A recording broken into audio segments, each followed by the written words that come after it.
Hello? What's up, girl? What happened after Tony dumped you? Girl, I'm over it. I went from heartbreak to hate. Hi, Bob.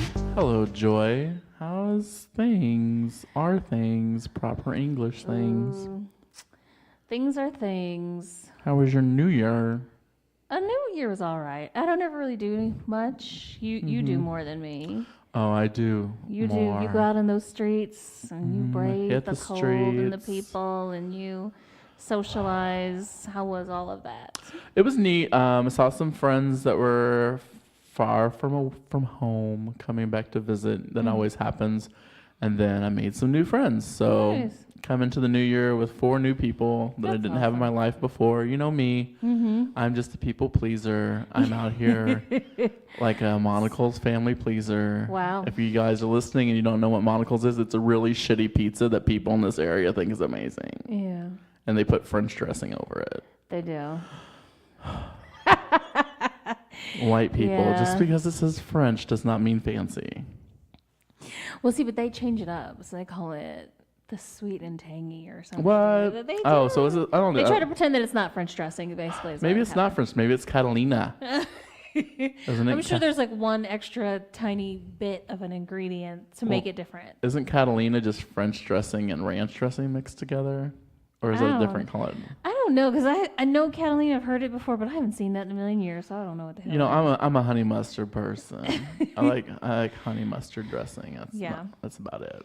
But that's because you like the basics and you only have room in your heart for like one sauce at a time. I'm not a sauce addict like some people. Don't look at me. I'm not a sauce addict. I just like choices. Excuse me for wanting options. My God. Do you want to tell everybody in the world that you're black and you like mayonnaise? Yeah, I was just going to say that we should talk about that. We went to eat lunch, and you got a burger. I got a deep fried sandwich. And yes, as a matter of fact, I put mayonnaise on the bread with my ketchup because, listen, I don't have a problem being, beyond your average black person. Okay, there you go. I can live my best mayo life. Thank you. So you can go beyond yourself and what the expectations of society has put upon you. I can go past all kinds of stereotypes. You're not ready. Good. Glad to bring it up, throw it in your face, and put it out in the air for everyone to listen. Well, I was going to say we might as well talk about, because I wanted to bring up Undercover Brother, the movie that you have not seen. And you know why I won't see it? I do know why you won't see it. You want to tell everybody why I won't see it? Well, the stereotypes of it all, the foolery. I don't like watching movies which stereotypically make a person a stereotype and then play into that and then have white people go and pay money to think they can quote those movies and then have ideas in their head. But it's a fun movie. I guess maybe it's made for black people then, because it's like we feel free to just go in there and like see all the, it's like a stereotype, it's like a satire on all the blaxploitation movies, right? And mostly all black casts. They've got what is his name? Neil Patrick Harris is like the affirmative action hire at the black secret agency. It's amazing. And anyways, they do a training scene with Undercover Brother where the guy tries to trick him into eating mayonnaise. He spits it out. And the guy's like, if you ever are forced to eat this mayonnaise, you squeeze your watch and like hot sauce comes out of the watch and it makes it edible. So on Neil Patrick Harris, this was before he was gay, right? Yeah, I think this is before he was like really. This was like right before probably, but yeah. So this is basically when no one gave a shit about Neil Patrick Harris still. Well, I don't know. You had Doogie Howser, you had don't care, gay. We all care now. But he did All About My Mother before he came out, or was like truly. How I Met Your Mother? Whatever. See, I don't fucking watch that shit. I don't watch it either. Love you, Allison Hannigan, but I can't watch that show. Sorry. We're digressing. These are not. Yeah, not the topics. Not the topics. We're doing news for Nancy. News for Nancy. So that's old news. That's old news. Old news. We'll bring the old in with the new. We don't give a fuck. So yeah, we have a few news topics. Yeah. Some more frustrating. Mild irritants. I love it when you just downplay it. Listen, we're just gonna get into it because I can't. I'm like, what do you have? I'm on fire about this whole R. Kelly thing. Urkelly. So apparently there was a 6-part documentary released by Lifetime. First of all, 6 fucking parts to this shit. You got to be okay. I'm gonna use all the words. I have a vocabulary. Can we go back in time just a couple years ago when they did this whole 4-part thing about, I think Lifetime did it too, about Jean-Benet Ramsey and all these new secrets that no one knew about, and then at the end of the 4 things, you knew nothing fucking more. Anyway. Yeah, that's kind of, it's Lifetime, so I feel that in and of itself tells you a lot. Right. The fact that they're airing it. They're running out of programming, so they were like, let's make this into 6 pieces. Now, to be fair disclaimer, I have not seen the documentary. I would roll my eyes out of my head before I even got to the end of part 1. Therefore, I will not subject myself to that. But I can speak on around it in that first of all, people were on there talking about R. Kelly. And if you look in the news, people are like, a lot of people are bashing him now, but some people still stick by his side. And that's where I would like to begin my anger, because she sticks by his side. I do not stick by his stankin' ass. I've been hating R. Kelly. I've had a no R. Kelly in the car rule forever, since my mom was alive. So there's a lot of fucking years, and I'm not here for it. He's been a motherfucking pedophile. He's been nasty. He's been an abuser. He's been a rapist.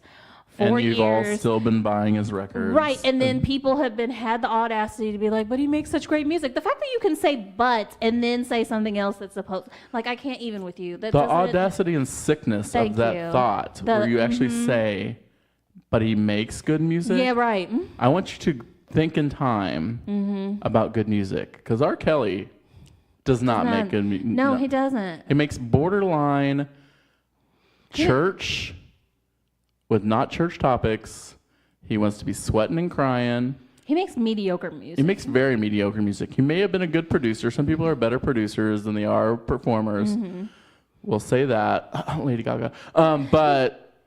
And that's the thing, right? Is because people aren't necessarily talking about his career, but they mean, well, he writes music or he produces. I don't give a good fuck. I don't give a good fuck if he can walk on water. You know what else he can do? He can rape children and get away with it. Right? And con them into marriages and all these other things. So I feel, it's, on the one hand, I was reading that, some of the victims got to tell their stories in this, and I think that's important. Yes. But also, they shouldn't fucking have to in a 6-part documentary. We've been known he was fucking nasty, and he's gotten away with it for far too long. I don't understand why this is really news, because it's not new. No. Okay? And anybody who's still on the R. Kelly train can drop off the motherfucking earth, because I don't fuck with you. No, yeah. You are a rape supporter. You are a child molester supporter. I don't even care if he likes peeing on people. This is the age of these people. And I don't care if the kid's parents gave him the child because of money. That don't make him any better of a person. No, it doesn't. It really, really doesn't. I don't care if the kid comes to see him in court and knows what he's going to court over years ago. He's still mentally raping this child and mentally controlling this person. The kid can... obviously, we've set standards in the world that we set standards, but we really don't care about. And that's a 14-year-old child can't make marriage decisions. No. Cannot make... And while you say that, you may say that the Virgin Mary was 13 years old when that happened. That's what people will say. People say, well, they got married that young back in the day. Well, first of all, both of them were that young. Let's start there. And secondly, we've learned since then. We've grown. And no. We live in a different world. And it's not like they're on some remote fucking farm. You know what I mean? Or some well, and while kids have continually gotten smarter as far as technology and things like that, the adolescence mind, I think, stays longer in people. I feel that people don't mature.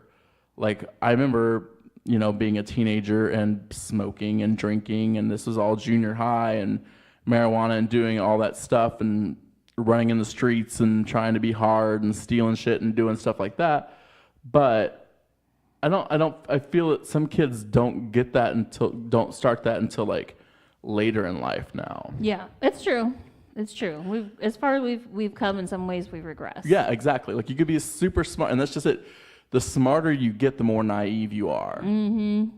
Yeah. So the smartest kid in the world can be coerced into doing things they don't necessarily know is wrong. Yeah. Plus, he's going to take care of my family. He's going to do this for me. He's going to make all my family's dreams come true. My family ain't going to be poor anymore. Which is That's what people are like. That's martyr shit. That's like going out there and doing it for your family. That's the worst thing to prey on. And that's part of what makes him such a horrible person. He knows what he's doing. Yeah. And he's basically fucking said it. He knows what he's doing. He realizes this shit is wrong. In fact, and that's the other thing that makes me angry about this whole documentary is I'm sure that he's just like, well, thanks for the free publicity, because there's still people who are going to worship me because they're stupid. So I feel that I can now calm down, at least that we got that out of the way. My spirit, I don't know if you have anything else more that you need to add about it, but... No, I mean, I'm sorry. If anybody's clap back about the man as a child molester, flat out, child molester. If your clap back is, yeah, but what about Remix to Ignition? Please. You can go burn in hell, and I hope in hell you're regressed to the 14-year-old child and then are anally penetrated by Satan with spears and stakes and knives. That's what I feel for anybody who supports anybody who's a child predator. Yeah. That's the extreme. That's the extreme. But listen, I mean, I hear you. I hear you. It's just, okay. Shall we move on to something else? Sure. What do you want to talk about now? Well, are we keeping black people? I was gonna say, while we're talking about black men, should we talk about Kevin Hart? Sure. Yeah, I think we have some perspectives on Kevin Hart. So this was interesting because it's funny how things just pop up in YouTube. YouTube knows how to take me down a hole, don't they? They listen to you through your phone. They do, I know. But all I wanted to do was watch Jessica Biel do a Dirty Dancing entrance to see if it was going to be any good. And next thing you know, they're over here suggesting, it was like Kevin Hart speaks about the first time about the Oscars. Right. And then the follow-up was Ellen calls the Oscars. And I was like, pump all the brakes. Okay, I need to watch this. The first video, like the whole segment, it looks like it was maybe like 12 minutes altogether. Right, and it was a pre-recorded interview, which she normally doesn't even put out. It was put out before the rest of the show. So it was planned. Ooh, okay, I didn't know that piece. Double backstab. Go ahead. Whoa, wow, see, finding out things. And I told Bob, I was like, I don't want to talk about it before we get on the podcast because I just want to do it real time. I did not know those pieces, so see, kids. Which she never does. No, she doesn't. Everything is like no. Okay, well, so I watched the two pieces. Like the first piece was like 5-7 minutes. Okay, did some fast forwarding, and the second piece was like 7 minutes because all he did was get out there and let's pretend that he is innocent and he's evolved. So I'm going to try and understand his perspective. He came out and basically said, I was all happy about the Oscars, and then not even 24 hours later, people are bringing up this stuff from 10 years ago. I've already apologized. I've learned. I'm not perfect. I've made mistakes. But then he did that thing that I hate when people do. I hate it. I hate it. I hate it. He just kept saying the same thing that he had already said with some of the same words and some of the new words, and he did that for like 5-6 whole minutes. That's coercion. It's just... And like I kept looking at Ellen, and she was just sitting there, and I was like, any minute now she's gonna break in and be like, "We get it," or whatever. So that's part of why I didn't know that they had like a pre-record. So she had agreed to just sit there and let him ramble in anger for like 5-6 minutes. Right, give him a platform. But then also, I mean, I watched. I get my news sources. They're not news sources. It's Logo, gay news. Anyway. So Logo puts it out early in the morning that there's going to be this interview with Kevin Hart. Oh, okay. The way it's to me read is like she's Barbara Waltering his ass. Oh. She's bringing him. She's coming to Jesus. She's gonna like totally get it out there. Like she wants to put it all out there. So to the gay people, it was approached that St. Ellen is going to do this for us. She's going to put it out there, just make sure all homophobes are shut down. Right. And that's not what she did. No, because I would now say that in the second piece of the video, still he's starting. Well, no. So the end of the first piece, there is like her saying, well, I do think you should host the Oscars, and I'm going to talk you into it. So then you come into the next segment, right? And now he's just sitting there looking like, what is she going to try and talk me into? Which is part of the game, because if they pre-recorded all this, and even as I'm sitting there watching it, even when I thought maybe it was still part of her live show, I was like, they talk to them before they go on this. So nothing is new under the sun. Like, he fucking knows what's coming. But she basically said, yes, you have apologized. I know you really well. You know, I think you absolutely need to host the Oscars. And I called them, and they're saying, oh, we just would love to have Kevin, and we, you know, the whole thing. And I was just like, OMG, because it's just so weird. It's just not in her usual character of things I've seen. The whole setup was very weird. It made it believe like he was never going to say yes, but I feel like this was set up for him to say yes. You know what I mean? Like, there was just a lot of weird things about it before I even get into my own personal feelings on it. You know what I'm saying? Like, I just thought the whole thing was, and he was still so defensive and so, no, these people tried to destroy my character, and like, you saw that part, right? Where he was just like, basically, I read it. Destroy me and blah, blah, blah. Well, the term is haters. Haters, which both of them were talking about. All the haters, all the haters, all the haters, all the haters. If someone is pointing out that you're homophobic, motherfucker, that ain't hate. Right. That's the reverse of it. What you did is hate. The fact that someone can go onto Twitter, which is why Twitter is even made for hashtagging and whatevers, and filter through and find all your shit, because he was saying, you know, the fact that they could find it in such a quick amount of time from 10 years ago, blah, blah, blah. Cough oh my break. God. Cough break. You got all worked up.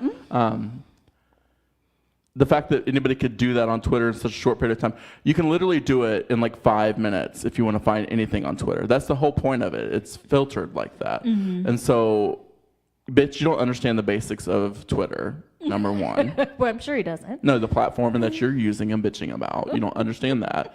Number two, 10 years ago was not 2010. Math. No, it's not. Because it's just now 9 years. And when all this shit started, it was only 8. So okay, I didn't know the year on it. They just kept saying 10. Right. So I didn't know. And we all know that just because it didn't happen on Twitter doesn't mean it didn't happen in real life. So we know that shit you're talking about on your Twitter feed is also popping up in your live shows. Or do you even do live shows because you turn out 10 to 15 fucking horrible movies with another white person every year? I don't think he's done a live show. Yeah. Well, I hate him permanently beforehand because I don't find him funny. I find him, anybody who has eyes like that, I can't. It's just the I'm going to go right into it. Okay. I don't like his eyeballs. Okay. His eyeballs say at any point in time, I'm going to set fire to your house. I didn't get that out of his eyeballs, but I'm going to look again. No. At any point in time, his eyeballs say that. Okay. His entire career, his eyeballs say he will catch shit on fire. And maybe that he was like a couple of extra, I don't know, chromosomes or something in his head that he's just not right. So to me, no thank you, short Chris Tucker, ever. No thank you, short Chris Tucker. Wow. I have many thoughts. I'm trying to figure out where to begin them. I guess we could start with the just how overdone he is as a person. Like, let's start there. Before we dig into the issue, I don't think, like, people are so Kevin Hart. But at this point, he is like the Tyler Perry of the comedy world. He just keeps cranking out the same bullshit, and he gets loud, and he gets obnoxious, and it's not even funny anymore. Yeah. It's like this shouting caricature. And there's something that I hate. As a black person, I hate when other black people, like, their go-to entertainment style is what I call it, like, just catering to the white audience, what they think they want to hear. And it's just over dramatic, loud black person on volume 1200. You know what I mean? I hate that, and I feel like it sets us back. I'm like, because he didn't start like that. He was actually a funny comedian way back in the day. To me. You know what I mean? Like, he had some funny specials. He kind of would make fun of how short he was. He was kind of like a somewhat clean kind of comic. You know what I mean? But still funny. And then somewhere along the way, it's like once people started signing checks, he just lost all of his fucking mind. It's the same thing with white female comedians. There can only be one at the time. There can only be one black comedian making movies. Chris Tucker, I threw him out there because the Chris Tucker of the 90s. Right. That was what we had. Yeah. We went from Eddie Murphy. Eddie Murphy started making family films. Then we needed somebody else who would get angry quickly and move his head in jerking motions and shout and squeal and make we had to have Chris Tucker. And then we also needed him to bring in Asian racism and toss that on top of it, because I know we'll never agree on the Rush Hour film franchise, but it's just racism on top of racism. But anyway, right. Chris Tucker, whatever happened to him, then we had dude that I'm just forgetting his name, had a show on Comedy Central. Every white person had to watch it. But he wasn't black. You're talking about Carlos Mencia, right? No. Dave Chappelle? Yeah, Dave Chappelle. I mean, Dave Chappelle was around. Yeah. But then he had like his moment where he was actually like not making movies about smoking marijuana. Right, okay. And so he had legitimacy. He had a show. Everyone loved him. Everybody talked about him. He decided himself to remove himself from the situation. There was a couple other people died. Bernie Mac. Other people died. Whatever. Then here comes, what's his name again? Kevin Hart. Kevin Hart. So, okay, so now let me do you interview style. Let's talk about this issue. Let's just talk about Kevin Hart aside. Let's talk about in general. Let's say somebody says something ridiculous, homophobic, which it's bad. I didn't really do the research. I didn't see the original. No, you tweets. can go ahead and then I will give the research that I have done in my statement. So so if they make that statement and then truly in their mind do an about turn. You're shaking your head no. Go ahead. Yeah. Truly do an about turn. Apologize. Learn from who they were. I know you don't think people can change. Do you think that scenario, just as I've described it, is possible? Let's start there. That scenario is possible. Here's my thing. I still listen to music that will use fag. I still listen to music that'll say queer. I still watch movies that has all the above used in it, because it was a different time. And I understand, and I love hip hop music. I love old school hip hop music, and there's a lot of Schooly D shit. He called people fags all the time, like old school hip hop. Yeah, it was either the N word or fag, and at that point in the early 80s and 90s, they were going to say fag and queer more than they were going to use the N word, because that really wasn't where it was. So they used those terms to break another man down, not to point out that someone is an actual fag, but to use it in a term that is not good. Right. It's not good. I was going to say, you're sitting here in, just as a comparison, as I'm sitting here thinking about it, I'm like, oh, I still love this one Pharoah Monch song, and he calls people pussies. And then pussy's a big thing. Yeah. You know what I mean? It's like the break a man down. It's like the worst insult ever for you to be a pussy or to be like a bitch or the whatever. Worst insult for a man is to another man to be a woman. Yeah. And so anyway, that's the worst thing you can do, is to do that. Yeah. So all that aside, I still listen to all that, watch all the movies, do all that, because I feel that those people would have evolved from this point. Right. Because in acting, music, whatever, you need fags. If the fags don't exist, your makeup don't exist. If the fags don't exist, your stage lighting doesn't exist. Your performances aren't there, because bitches, we are the behind the scenes people. Anyway, his apology was, it's comedy. Oh, that was his apology. His apology is, I'm sorry, it was funny at the time. Okay. See, I didn't know that, but here's why, if I can just pause your thoughts for a second. Here's why I don't necessarily forgive him. It's because, and this is why I wanted to ask you before I even said any of my thoughts, is because the way he is and the buffoonery that he will get into just for checks, I already know he's not a genuine individual, no, absolutely right? Not. So anything you say is just so you can continue to cash checks, because you know it's the right thing to say. And I am 1,000% positive that he still makes those kinds of jokes inside of his circle. Absolutely. That he's 100% concerned about, because he's made comments before about his son possibly having like gay tendencies. He has done that in his act before, that kind of thing. So absolutely believe that is an issue that he has, and that he has not reverted on that. So and he's not going to. I mean, that's the thing is like, I guess realistically, it's sad to say that this is what I need from people. I need from your apology to be followed up with a check and donation too. Mm-hmm. I think that's where as a society we need to go. If you're willing to put some cashola towards something, maybe that's the most horrible way to think about things. But at least shows. Be a genuine apology. Yeah, and I mean, you're like anybody's. I think apologies are like opinions, and this is not an opinion. This is the truth. Apologies are like opinions. They're all just different types of shit. They're not. They don't mean things. I mean, you can tell when someone means an apology. You can. Yeah, absolutely. And you cannot tell when someone means an apology in a Twitter. I don't care how many, like, part 1, part 2, part 3. I don't care if there is 12 parts to it. Right. Your apology doesn't mean shit. Before we jump off this subject that we've actually just tandemly gone on. Right. I would like to discuss the white bitch in this problem. Oh, yeah. I knew we weren't letting Ellen off the... No. Because while you have the black man taking the checks, doing whatever he can, dumbing himself down, making himself into the things that straight white people want him to be. Right.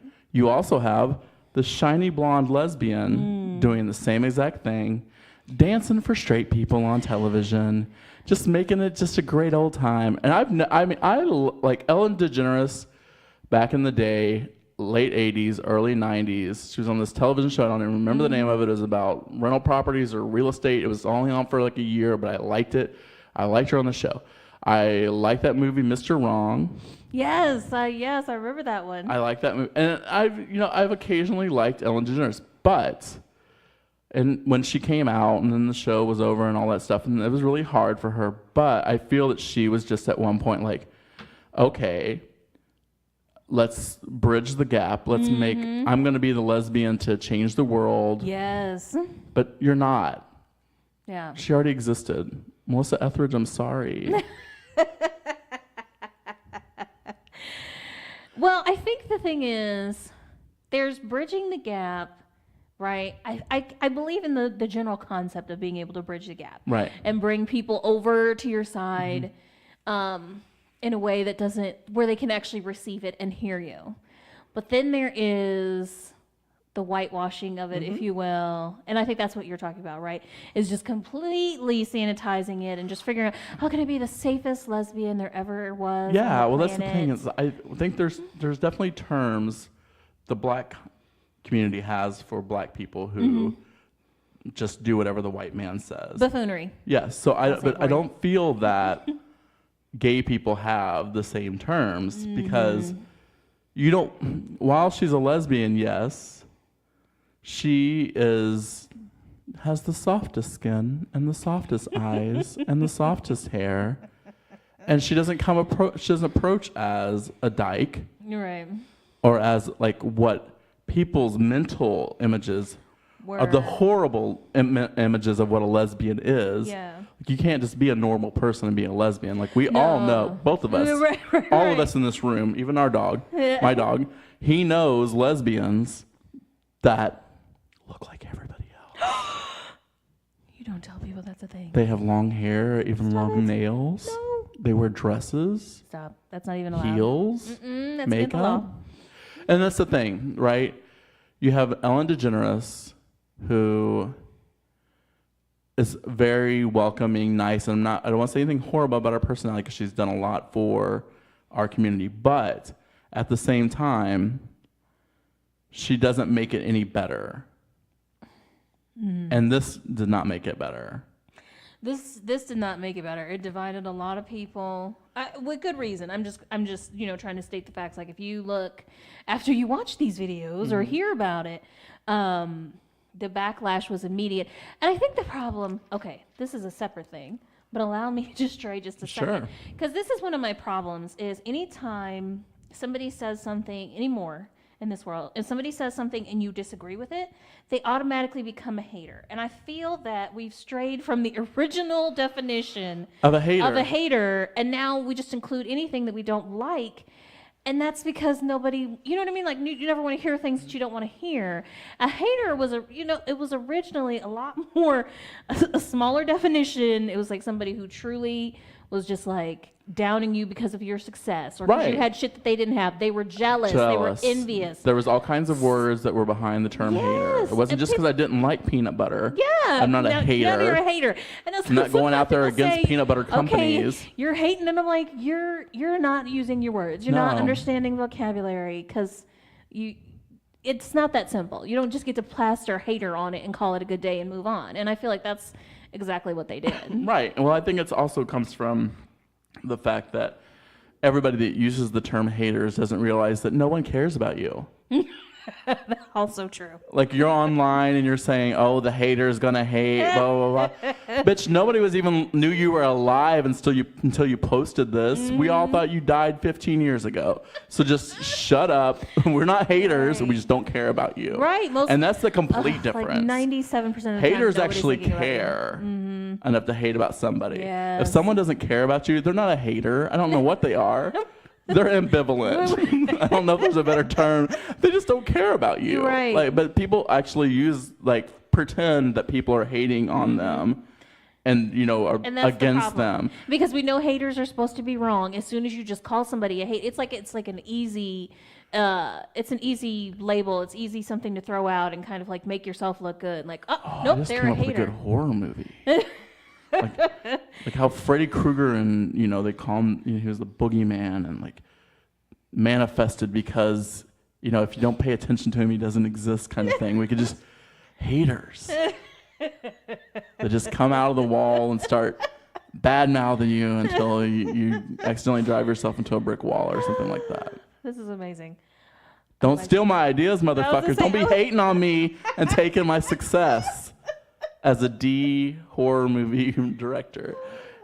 Yes. Okay, so now that we've done all of that, and we're breathing. I love that was like down. Hey, we can also talk about Kevin Hart, and then we literally. Yeah, we went a lot longer than we expected to. It was just a side note. Let's just toss that in. Let's toss that in. It was as we were talking about it. We're like, what are some of the news items we want to discuss?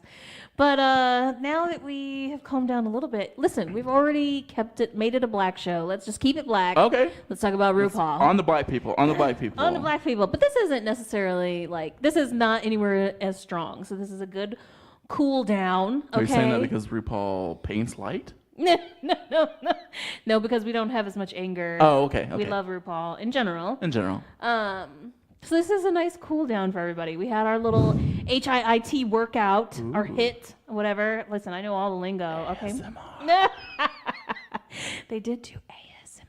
Yeah, we should do that. That'd be fun. That would be fun. We can devote a segment of maybe one of the next shows. Do you think we can get people in here and suck their dick live? I'm sure you could.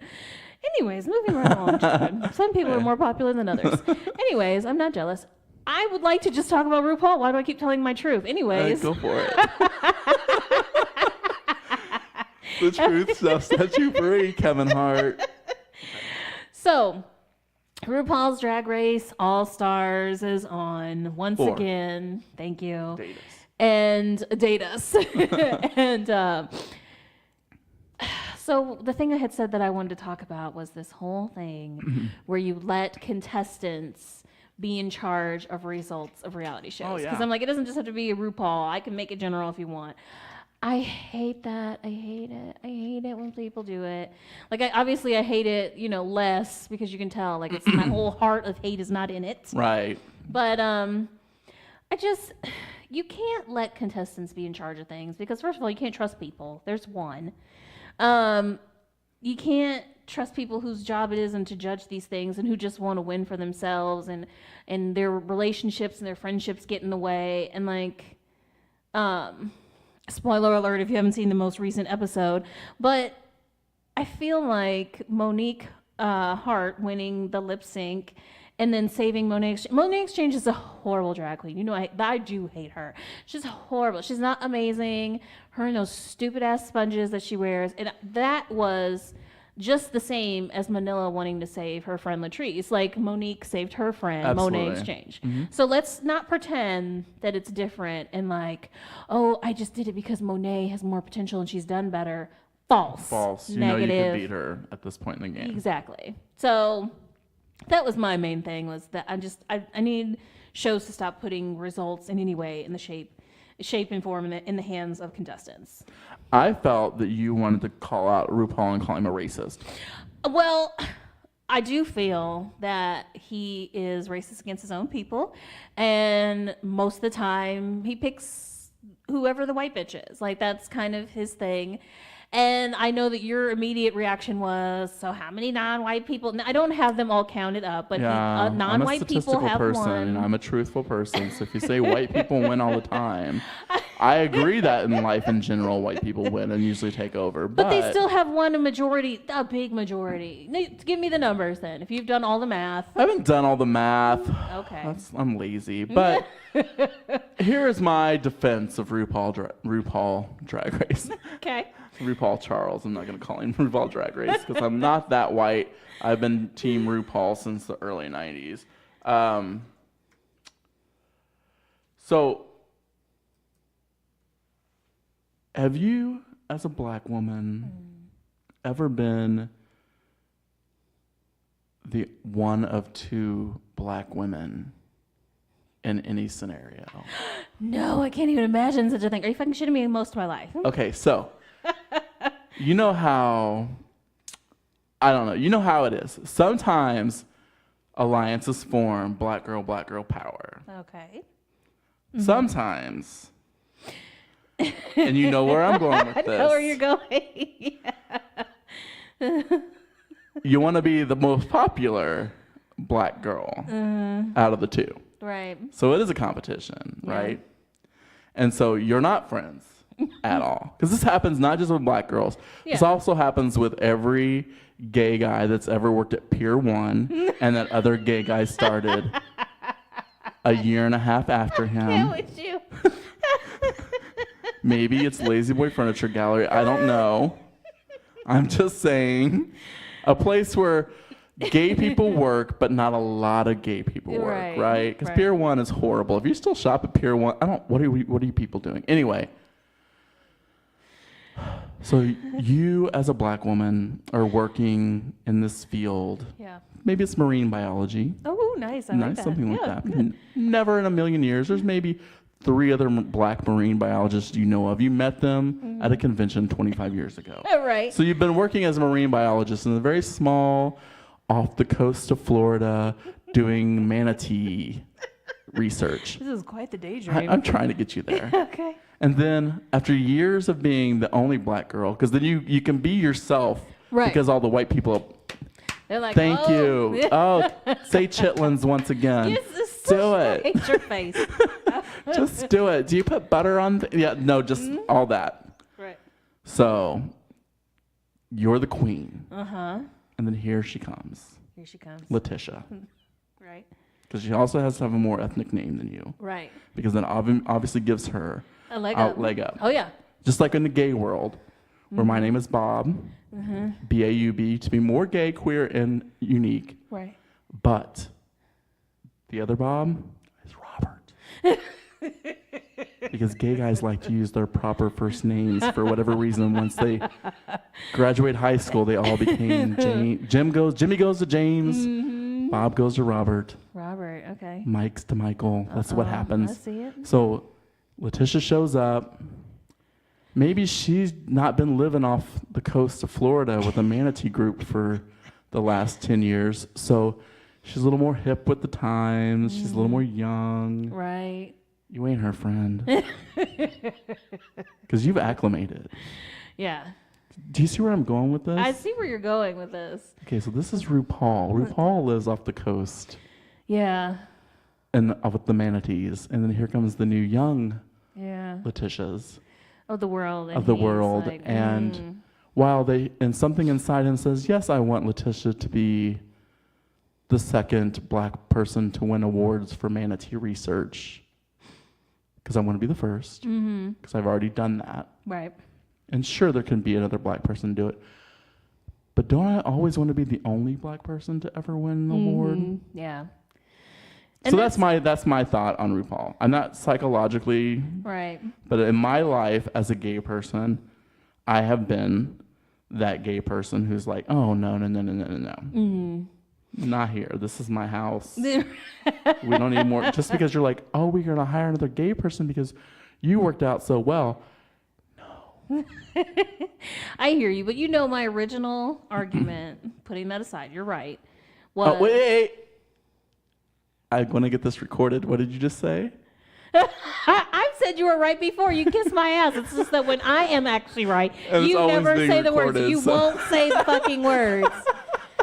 So. Okay, your point. Yes, thank you. Oh, I hate him, children. But anyways, what I was saying was that what irritates me about it is because to me it's just so noticeable. There's been lots of times where there has been a more talented person. Ooh, I'm going to use your favorite one. Person of color. This little eye just twitched and went down. It's amazing. Because it doesn't have to be black. I'll root for, the Latina candidate. I will root for, have we had, Asian we have had because Manila. But anyways, so. Raja's technically South Asian. Right. Also, and I love Raja. She's one of my favorites, as you know. It's just both of our favorites. But anyways, neither here nor there. But there have been times where there's been a more talented, amazing person, and then at the last minute, it feels like RuPaul flips the script and picks some white candidate who's not as amazing, and I'm just like over here. It's also because you get emotionally invested into a person, right? That's like any show. You have your favorites. Right. That somebody else wins, and you're like, this is fucking horse shit. But I'm not the first person to point out that he does this with like skinny blonde bitches. I'm just gonna say that. And I'm done. Okay, I want you to admit on air, on recording, that Asia killed those butterflies. She did. Listen, I told you. I know you told me, but I want you to tell the people. Okay, yes. Asia O'Hare did. It was, oh God, that was just so bad. And we were sitting there watching it, and I was like, like my whole face fell. You could see her losing. You could see the loss happening. Like she tried to put these butterflies, for those who don't know, one of the contestants in the finale trying to put live butterflies in her bra and was apparently supposed to, in like a corsage or something, was apparently supposed to set them free, but they were all dead. And so there was just flopping butterflies on the stage, and everybody's watching in horror. At home, we're watching in horror. You can see the audience there watching in horror. It was painful. We're all just waiting for it to end. And I knew right then and there's no chance for her to win. So she did do that to herself. I do blame white America on that. I feel that if Asia had more entomology friends, that she would know better than to crush.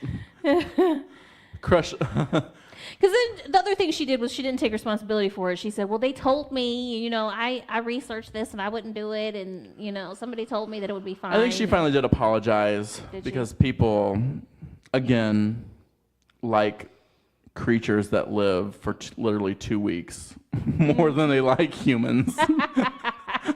True. So they wanted her to fail at that point, which I felt bad for her because, like I said, like I have entomology friends and I might have consulted one of them.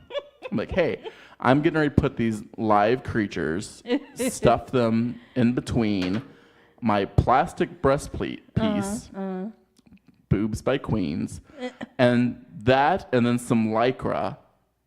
So they're going to be able to breathe and not be, they're insects, so they won't crush, right? It's like, maybe if she would have picked cockroaches to fall out, they would have been surviving. I know, but that would have been more shocking. It would have been like Hairspray, where they make fun of her for having bugs in her hair. Anyways, that's the word on things. It's just don't let. Yeah, I don't know. I don't have a final neat, concise statement. I mean, I think that I've said my piece. I feel that RuPaul. I think sometimes. and I said this to a friend of mine, that it was like that whole, it's like Tyra Banks. And I don't want to compare RuPaul Charles to Tyra Banks because I absolutely hate Tyra Banks. Right. But Tyra Banks' whole thing is that she's not going to let somebody win. Right. Then it might actually show that they're from the streets, because Tyra Banks ain't. Mm-hmm. So she's going to get up. She has to be able to be the fake black girl that she lives in her head. Mm-hmm. And so she didn't like a lot of black girls to win. That's true. But she wants you to think that she wants only black girls to win. Because you know what? Even though she said, you know, what Naomi Campbell did to her, which was, you know, whatever. But it's Naomi Campbell, bitch. And look at Naomi Campbell today. She looks like Naomi Campbell from 1987. She does do that. And you know why? Because evil doesn't crack. It doesn't, and it lives forever. And you know what? I would pay money to have Naomi Campbell crack a fucking blackberry across my face. Hit me. There you got it, kids. You heard it here. Are we done? We're done. We'll do. This was good though. We'll have to do it when we have another news cycle that we love. I know. More news for Nancy. More news for Nancy. Hey Nancy, if you're out there and you're not listening to our news program, fuck ya. YA! Exclamation mark. Yeah. And remember that to be beautiful and natural is the birthright of every woman. And I wish you all loads and loads of loveliness and good luck.